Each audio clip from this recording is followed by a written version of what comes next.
So our next speaker, Associate Professor of Neurology, Jinsy Andrews, is the Director of Neuromuscular Clinical Trials at Columbia University. And Jinsy oversees clinical trials and cares for patients with neuromuscular diseases, including ALS, and has extensive experience in all phases of clinical trials and drug development, both in academia and industry. So thank you very much. Over to you, Jinsy. Hi, I'm Dr. Jinsy Andrews, and I'll be providing an overview of the clinical trial landscape in ALS and how things are changing over time with the recent highlights in our field. So first, I wanted to share a couple of my disclosures. I serve as consultant for several companies, as well as receiving research funding from sponsors and foundations. And today, specifically, I wanted to cover just the current treatment landscape for ALS or MND, and review the clinical trial pipeline, as well as highlight recent clinical trial results that came out regarding AMX0035. I wanted to discuss the innovative clinical trial designs that have been implemented, and then try to discuss an overview of the evolving clinical trial landscape, as well as the regulatory landscape, at least in the US, and also discuss regulatory mechanisms for pre-approval access. So it's a lot to cover, but I'll try to touch on everything, and then maybe we can cover some of this in the Q&A today. So first, the current treatment landscape in ALS. And so internationally, Riluzole is available in most regions, and it was an oral tablet that was approved in the United States in the early 1990s. It's an oral tablet, and it's taken twice a day, and the most common side effects are fatigue, headache, and nausea. This was based on survival benefit in several clinical trials. The oral liquid form of Riluzole was approved in the US in 2018, but it's also available in several European countries as well with the same dosage. But this was really to address the needs of people living with ALS that might have difficulty swallowing or have feeding tubes placed to support their nutrition.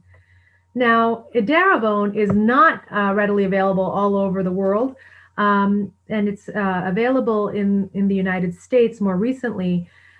This is a free radical scavenger, and it was tried in a clinical trial in Japan, and it showed a benefit of about 2.49 points between the treated edaravone group, which is the red line, and then the placebo group. And so there was a slowing of disease progression in the treated patients with edaravone. And so based on the clinical trial that was completed in Japan, the US regulatory authority, the FDA, provided approval in the US in 2017. Now, it was first approved in Japan, followed by South Korea, then the US, and then following that, Canada, Switzerland, and more recently China has received approval for edaravone for the treatment of ALS. Now, this is an intravenous drug.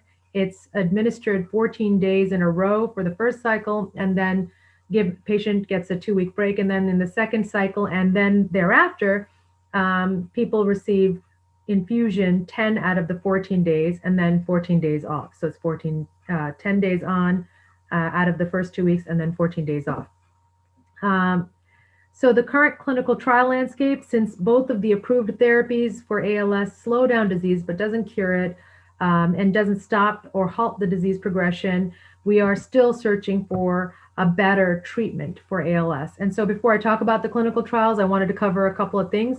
One, the phases of clinical trial. This is a traditional paradigm or the model for drug development in all diseases. So phase 1 is usually when we test it either on healthy individuals or disease population, but we're really trying to gain what the safety is of that first in human testing.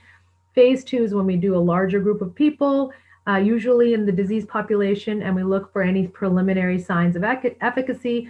And then phase 3, we look at a wider population and look to confirm those preliminary signals of efficacy. And then usually that leads to a regulatory approval, or in the US, it would be FDA approval. And then some studies will occur after approval. So edaravone, for example, is undergoing phase 4 testing in the US to look for biomarkers. Now, biomarkers, what is that? Now, I think biomarker, and I'm including it in the presentation because biomarker research is really critical in understanding the disease. And so whenever someone comes to me in the clinic and wants to talk about clinical research and clinical trials and clinical trials, most people think of experimental therapies, but it's even more important to participate in any observational clinical research. So that could be participating in a study to look at the brain through MRI, CAT scan, or PET imaging, providing samples of blood or spinal fluid for the researchers, providing tissue, or even simply providing answers to a questionnaire and collecting data. It's really critical to develop that natural history data for all of these categories. And why is that important? Well, we can probably allow for earlier diagnosis or even segregate people with the same diagnosis of ALS into different categories based on the data we can collect. Maybe we would be able to develop a better tool for following disease progression.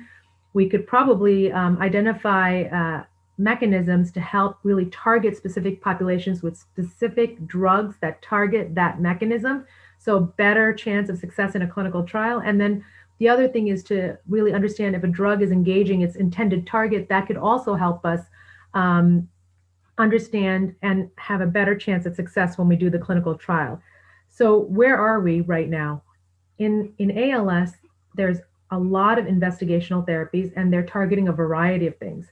More recently, we've had some publications, and you heard a little bit about it, regarding targeting specific gene mutations. So there are several genes that have been associated with ALS, and we're now in an age where we have platforms and technology to target those specific gene mutations. We have several compounds that are targeting specific mechanisms that are not functioning properly in the motor neuron. And so things like oxidative stress, apoptosis or programmed cell death, nerve inflammation, autophagy, and so on. We have compounds that are hoped to improve muscle and nerve communication and even improve the muscle response in the setting of diminished nerve input. And then, of course, there's stem cell-based therapies, autologous, allogenic stem cells for a variety of purposes. Now, this is not a comprehensive list, and it's not because I couldn't fit it all on the slide. There's a large pipeline in ALS internationally, and you can see a lot of it sits in the phase 1, phase 2 range. But this suffice it to say, there's plenty of investigational therapies being tested or planned to be tested in ALS. And this is just a few and a snapshot in the United States. Now, you heard a little bit about tofersen, which is a gene-directed therapy that is targeting the SOD1 mutation. But I wanted to just highlight that AMX0035, which is a combination of sodium phenylbutyrate and terso, was published in the New England Journal of Medicine recently. And what it is a combination of two compounds. One, sodium phenylbutyrate, is a HDAC inhibitor. It upregulates chaperones, helps to clear proteins and help with oxidative stress and cell death. And then the other is terso, which was formerly referred to as TUDCA, which inhibits mitochondrial-associated apoptosis. Now, in this clinical trial that was conducted in the United States, and the results were presented by Dr. Sabrina Paganoni at a recent webinar. She was the PI for the study out of the Healy Center, Mass General. There was a difference in the slope of ALS FRSR. So this is the functional rating scale in ALS compared to those treated with placebo. So patients that were treated on AMX0035 had a slower rate of progression than those on placebo. And looking at it from points on the ALS FRS functional rating scale, you can see that there was a 2.32 point difference. Now, I showed you an earlier slide about edaravone. It was about the same difference. And so it slowed down disease progression, and patients were allowed to be on standard of care in the United States, which included a background therapy of riluzole or edaravone or both, and then being randomized to either one of these treatment arms. The safety was fairly good. Most common side effect was gastrointestinal events such as nausea, diarrhea, and stomach pain, but usually they were mild in severity. And oddly enough, the people who were treated with AMX0035 had fewer serious adverse events than participants receiving placebo. And I just put that, which was a phase 2 type study, and also tofersen, which was a phase 1/2, but has kind of gone into this pivotal phase. So both of these studies kind of challenging our traditional model of drug development, which I showed you phase 1, 2, and 3. And so the drug development landscape is being forced to reshape itself. And so recently there was a multiple stakeholder effort that spanned from 2015 to 2018. It was an international effort to update the clinical trial guidelines that were last published in 1999. There were many members, researchers, clinicians, patient representatives, research funding agencies, industry sponsors, and regulatory agencies that participated, regulatory agencies from US, Europe, and also Japan participated in developing these consensus-based guidelines. And essentially, it covered a span of categories, as you saw previously, in anywhere from preclinical research to clinical trials, outcomes, and so on. And so these resulted in 112 guidelines being published, and this was published in Neurology last year. In parallel, in the US, there was a multi-stakeholder effort to develop a community guidance as well. And this community guidance document, which is almost 200 pages long, really was a state of affairs for ALS and to be provided to the US-based regulatory agency, the FDA, to help them develop a drug development guidance specific to ALS. And so that was finalized in 2019, and it addresses the FDA's current thinking regarding the clinical development program and trial designs for drugs to support the indication of ALS. Now, EMEA also has a published guideline as well. And so with these clinical trial results coming out and also these guidelines and drug development guidances being put forth, it really forced the community to really think hard about what we can do to be more efficient in drug development. And so I showed you a previous slide with a slew of investigational products that are ready for phase 1, 2, and 3 testing. So we've got some early phase pipeline pressure. And so the question is, how do we answer that most efficiently, and how do we test all of them as quickly as possible? And so a master protocol is a way to kind of use a single infrastructure trial design and a single protocol, and we can test simultaneously multiple drugs or disease populations if you wanted for efficient and accelerated drug development. And a really successful model for that is the breast cancer community that has done this kind of platform trial master protocol type infrastructure.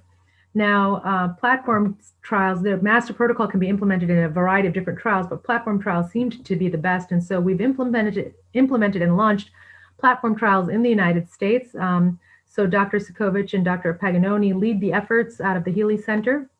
And essentially how it's designed is that a person living with ALS would come in, we would screen for eligibility, and then they get randomized to whatever regimens are available in the platform. So right now there's 3 compounds that are available, but there may be more in the future.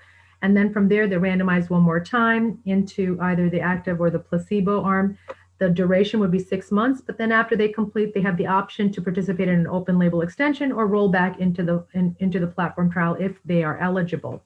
Now, traditional drug development would take a long time, and of course, the startup and stopping of trials, if you do one drug at a time, it's very time consuming, and people living with the disease don't have time to wait to find an answer.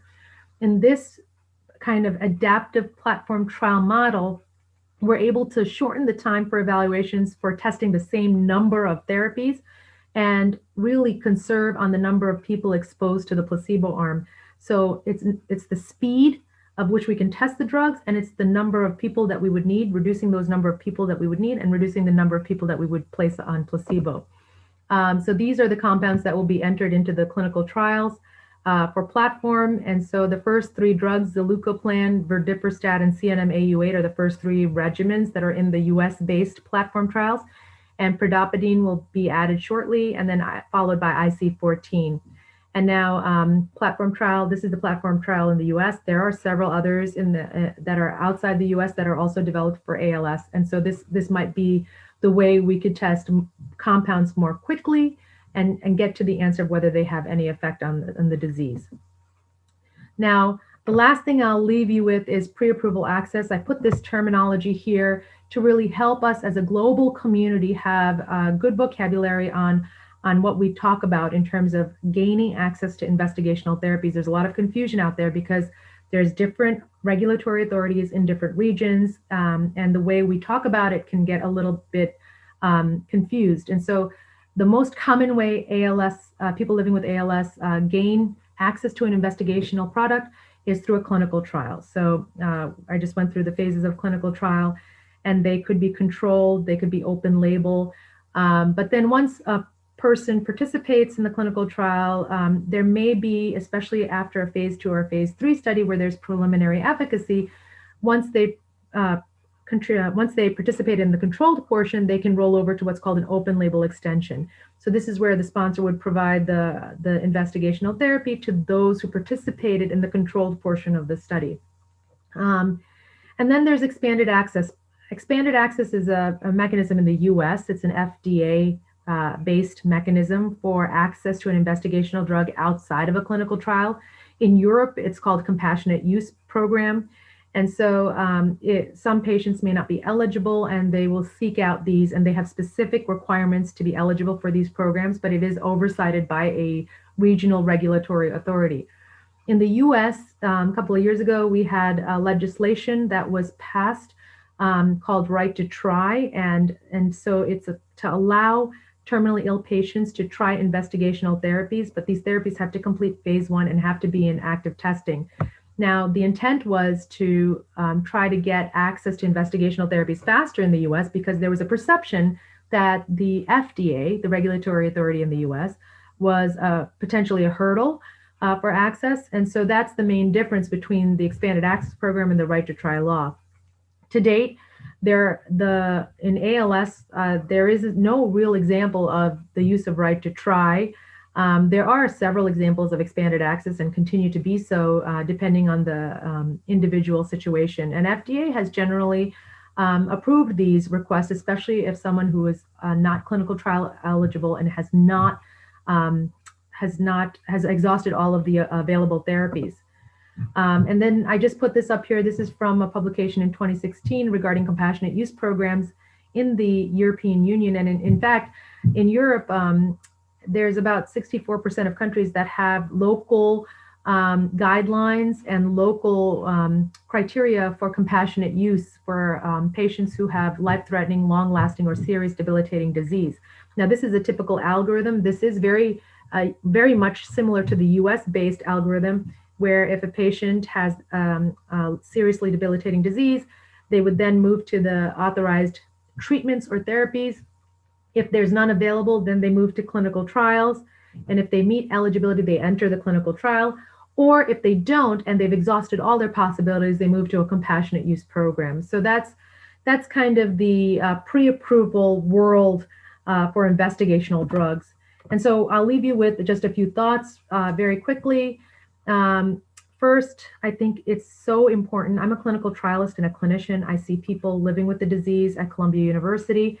But at the end of the day, to help everybody I see, it's really important to understand the biology of the disease, and the chance of a clinical trial succeeding gets better as we get better understanding of the actual biology of the disease. We have to innovate in drug discovery or trial design. So you saw an example of the platform trials. We can constantly push forward and make things better, be more efficient, be quicker. We need to incorporate biomarkers, technology, and novel outcome measures in clinical trials, and that's only for us as a community to get better and sharper. I hope to develop our understanding of natural history, and so this requires funding agencies to really help support infrastructure for natural history development, registries, and clinical data repositories, as well as biomarker repositories. Improve access for patients pre and post-approval. I talked about pre-approval, post-approval. So if something does work and it gets approved by a regulatory authority, we want to make sure that it's easily accessible to people living with that disease. And so we want to make sure there are no hurdles. And that's another area of work that needs to be developed in the ALS community. And last, I always say the patients come at the center of understanding the biology of the disease, as well as how we develop a potential drug for therapy. So they become the center of all of what we do. So with that, I'd like to thank the ALS-MND Association and the International Alliance for the opportunity to participate in today's program. It's certainly an honor to be here. And then I also wanted to thank my colleagues at Columbia University who's holding down the fort so that I could participate in this session. Thank you so much.